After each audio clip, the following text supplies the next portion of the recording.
Online lecture sessions 2020. We have started grammar topics from last few lectures. So today also we are taking lesson number 6, editing for wordiness. Okay, so what is this wordiness is we'll try and understand. Okay, this is learning plan 6A. Today we are just going to understand editing for wordiness. You will be supposed to write few questions answers, okay, once you get done with this particular lesson. So let's begin and understand what is this wordiness is all about. I hope you can roughly guess. Wordiness means excessive use of words or unnecessary words. Okay, sometimes some of the things can be conveyed or can be explained or can be said by using some minimum or very familiar words, but some of the people they just use some word which are unnecessary. Okay, so that is wordiness. So let's understand technically what does it mean by this wordiness. Editing for wordiness. Wordiness is the term used to describe a style of writing where more words are used to express an idea than are needed. You can see this person has said something, and here this girl is confused. Why? Because he must have used some of the long words, some of the new unfamiliar words to her. Okay. Another term for the same thing is long-windedness, or the use of words in such a manner that they are more abundant than necessary in order to convey what one is trying to communicate to the individual or group of individuals. Okay, so whenever we communicate with people, at that time the basic purpose of any type of communication is to convey our message, idea or thought to the another person. Okay, suppose we are saying something means we are a sender and the another person, one who is getting or one who is listening to us, is nothing but a receiver.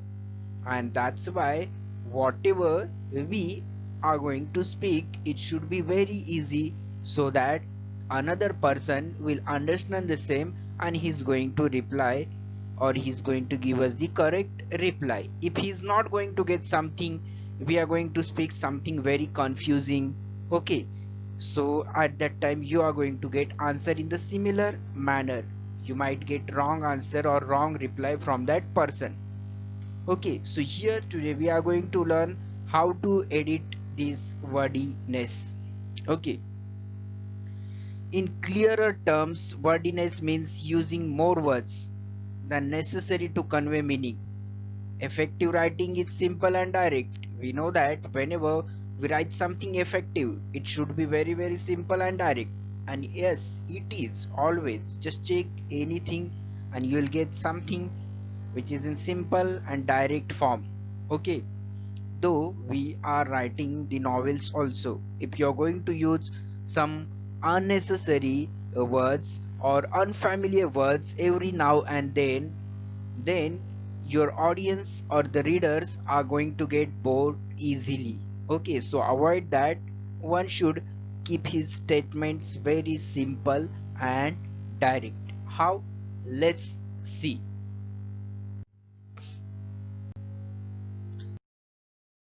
Here they have given us some of the examples. The sentences on the left are wordy. These are the wordy sentences, and look at how they have been edited. These are their edited version, which is simple and direct. A school has a big, gigantic and large playground. Okay, so this is the statement. Now do you know this gigantic means what? This gigantic means it's a very great size or something which is which has large extent, okay, in simply it's a big, it's something big. Okay, lengthwise it is very big, Okay, so it is called as gigantic.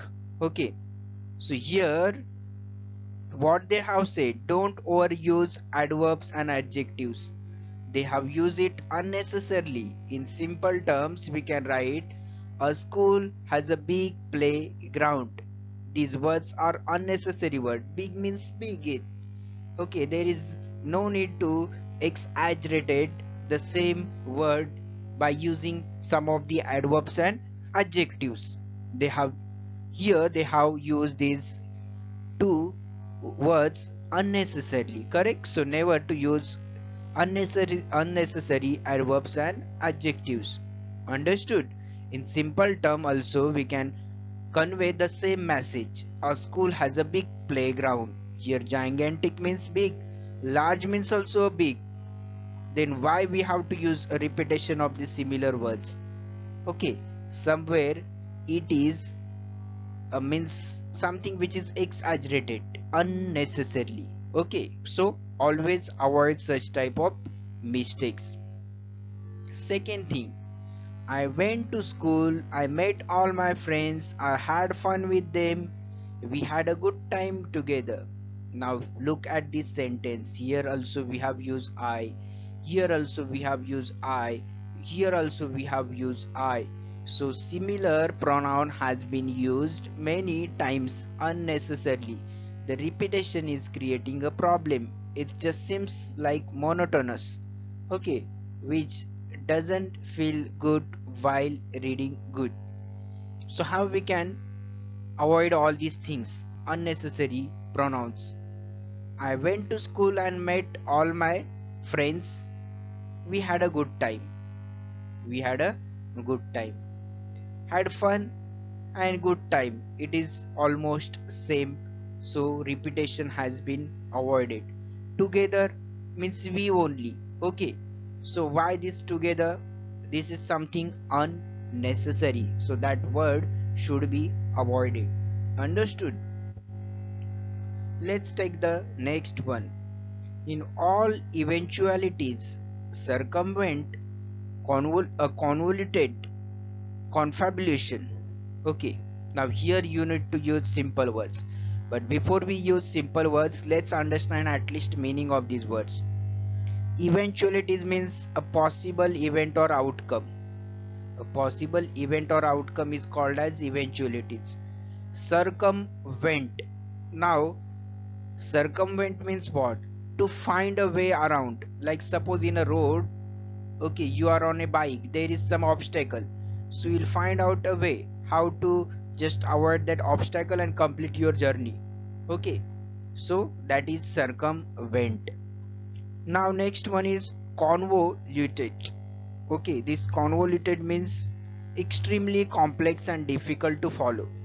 Okay, this convoluted, it is extremely complex and difficult to follow. Last one is confabulation. Okay, this is confabulation is a symptom of various memory disorders. Okay, so all these words are very high level words and they are confusing. Okay, means there is no need to use such words. So here we need to avoid fancy words. The outcome is simply avoid fancy words. These are unnecessary words. Use such unnecessary words. Keep your message simple, direct, and write in such a manner that one can easily read and understand the same. Okay. Last thing, my best friend is someone who enjoys playing tennis. Okay. So now look at this red line. Is someone who enjoys playing tennis. My best friend enjoys playing tennis. Why to add this unnecessary part? Avoid redundancy. Means repetition or somewhat similar idea or concept. Okay. Why to use this thing? Simply it can be written like this. My best friend enjoys playing tennis. My best friend enjoys playing tennis. Understood? So this is what, okay, which is very important to understand. We need to avoid the wordiness and how wordiness can be edited. We have seen here with the help of some of the examples. I hope you have understood. If not, please let me know by calling or by messaging me. Here in homework, you have to complete question set number 1 to 5. Remaining questions will complete after the second part of this lesson. Okay, but before that, you have to complete question number 1 to 5, which on page number 22. Okay, so complete this question set, send it to me, and in the next period, we'll just have a look whether you have written correct answers or not. Okay, I'm going to give you the model answers. So thank you so much for watching this very short video, yet very important video, so patiently and carefully. Thanks a lot. Have a great day to you.